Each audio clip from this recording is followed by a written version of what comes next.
कपास लगाने वाले किसानों के लिए अभी कुछ दिन पहले केंद्र सरकार ने एक बड़ा फैसला लिया। 5,659 करोड़ रुपए का कपास उत्पादकता मिशन को मंजूरी मिली। 32 लाख किसानों को सीधा फायदा देने का वादा किया गया। पर ये एक सवाल शायद आपके मन में भी आया होगा, सरकार करोड़ों रुपए जरूर दे रही है, पर हमारे खेत में तो सिर्फ 8 से 10 कुंटल ही उत्पादन निकलता है ये कपास का। दुनिया के कई देशों में कपास का उत्पादन 20 कुंटल तक निकलता है, लेकिन वहीं भारत की बात की जाए तो 8 से 10 कुंटल तक ही आमतौर पर उत्पादन देखने को मिलता है। और इससे भी बड़ी बात, जो उत्पादन 2020-21 में था, अब 2024-25 में वो उत्पादन और भी नीचे गिर चुका है। मतलब साल दर साल कपास का उत्पादन धीरे धीरे घटता जा रहा है। तो हमें ऐसी कौन सी तकनीक अपनाना है ये 2026 में, जिससे कि ये कपास का उत्पादन भी बढ़े और मुनाफा भी? तो कमेंट में अपने क्षेत्र का नाम जरूर बताएं, ताकि हम आपको आपके क्षेत्र के अनुसार ये जरूरी तकनीक बता सके।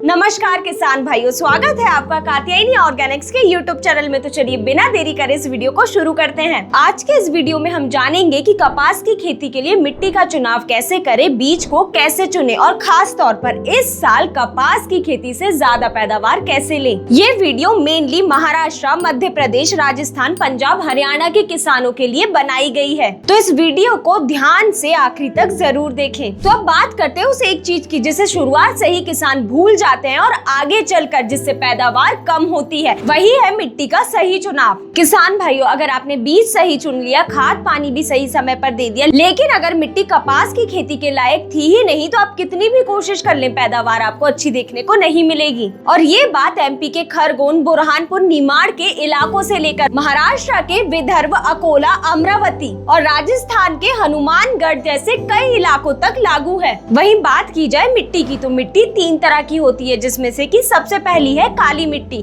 जिसे हैवी ब्लैक सॉइल भी कहा जाता है, और ये मिट्टी कपास की खेती के लिए सबसे अच्छी मानी जाती है। वहीं दूसरी मिट्टी है दोमट मिट्टी। ये मिट्टी भी कपास की खेती के लिए अच्छी मानी जाती है, अगर खाद और सिंचाई का प्रबंधन सही तरीके से की जाए तो। तीसरी है हल्की मिट्टी, यानी कि रेतीली जमीन, जो कि राजस्थान के इलाकों में सबसे ज्यादा पाई जाती है। इस जमीन में पानी जल्दी सूखता है और खाद नीचे बैठ जाती है। अब सबसे जरूरी बात, कपास की खेती के लिए कौन सी मिट्टी अच्छी है, ये कैसे पहचाने? तो मिट्टी की सही पहचान करने के लिए आपको सिर्फ ये 2 चीजों को ध्यान में रखना है। पहला है ऑर्गेनिक मैटर।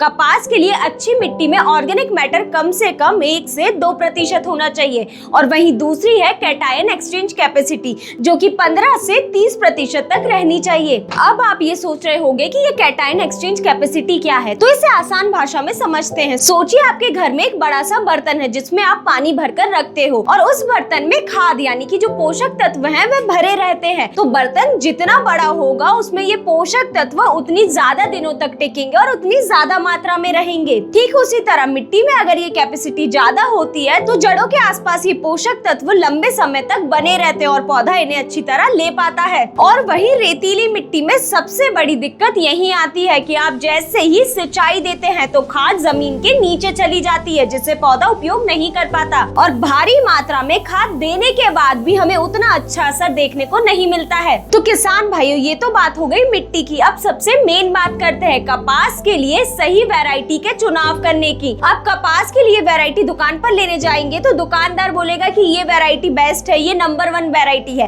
पर आपको वैरायटी का चुनाव अपने खेत के अनुसार और मिट्टी के अनुसार ही करना है। क्योंकि अक्सर दुकानदार आपसे ये सवाल नहीं पूछेंगे कि आपकी खेत की मिट्टी कैसी है और सिंचाई की व्यवस्था कैसी है, और हर साल यही वैरायटी के गलत चुनाव की वजह से कई किसानों को नुकसान भुगतना पड़ता है। क्योंकि कपास की वैरायटी काली मिट्टी के लिए अलग आती है, दोमट मिट्टी के लिए अलग वैरायटी होती है, और वहीं रेतीली मिट्टी के हिसाब से अलग वैरायटी तैयार की जाती है। अब आप ही खुद ही सोचिए, भारी काली मिट्टी वाली वैरायटी अगर रेतीली जमीन में लगा दी जाए तो पौधा उतने अच्छे से नहीं उग पाएगा, ना ही पौधे की बढ़वाड़ सही से होगी, और टिंडे भी कम आएंगे। और साथ ही आप कितना ही खाद पानी या कोई टॉनिक क्यों ना डाल दो, आपको पैदावार उतनी अच्छी देखने को नहीं मिलेगी। वहीं वैरायटी लेते वक्त ये दूसरी गलती बिल्कुल ना करें कि पड़ोसी किसान ने जो वैरायटी ली हम भी वही वैरायटी अपने खेत में लगा दें।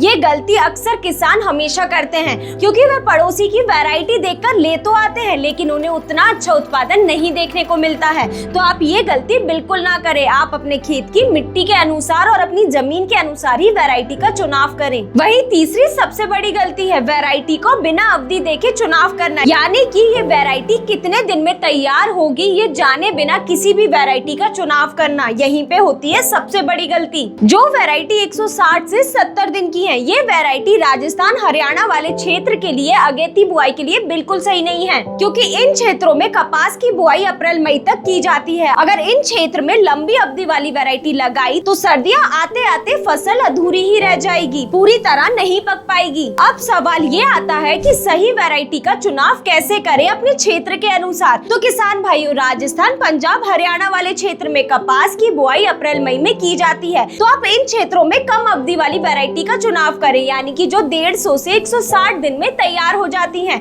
जिन्हें आम तौर पर मीडियम ड्यूरेशन वैरायटी के नाम से जाना जाता है। वहीं अगर आप मध्य प्रदेश या महाराष्ट्र में कपास की खेती करने वाले हैं, तो आप इन क्षेत्रों में 160 से 180 दिन तक वाली वैरायटी का भी चुनाव कर सकते हैं। और एक और बात बिल्कुल ध्यान रखें, हमेशा रोग प्रतिरोधक वाली वैरायटी का ही चुनाव करें, खास करके महाराष्ट्र के किसान, क्योंकि इन क्षेत्रों में गुलाबी सुंडी यानी कि ये पिंक बॉलवर्म की समस्या सबसे ज्यादा आती है। तो आप ऐसी वैरायटी का चुनाव करें जो कि ये बॉलवर्म के खिलाफ रेसिस्टेंस हो। और वही किसान भाइयों, एक और बात जरूर ध्यान रखें, अगर आप अभी के समय पे राजस्थान या फिर हरियाणा में कपास की खेती करने जा रहे हैं, तो अभी देखा जाए तो तापमान 40 से 45 डिग्री तक पहुंच रहा है। तो अगर आप इस समय पर बुआई कर रहे हैं तो पहले एक बार अच्छी तरह खेत में सिंचाई कर दें, जिससे तापमान थोड़ा नीचे गिर जाए। उसके बाद बुआई करने से अंकुरण भी सही समय पर आएगा और अच्छा अंकुरण होगा। वहीं एक और बात, कपास की खेती में सल्फर खाद का बहुत ज्यादा महत्व है। ये सबसे मेन काम करता है कपास में तेल की मात्रा को बढ़ाने में। तो किसान भाइयों, सल्फर खाद को कपास की फसल में उपयोग करना बिल्कुल ना भूले। इसको उपयोग करने के 3 बड़े फायदे हैं। सबसे पहला तो रोग प्रतिरोधक क्षमता बढ़ेगी पौधे की, दूसरा मिट्टी की क्वालिटी अच्छी होगी और वही तीसरा मिट्टी के पीएच में भी सुधार होगा।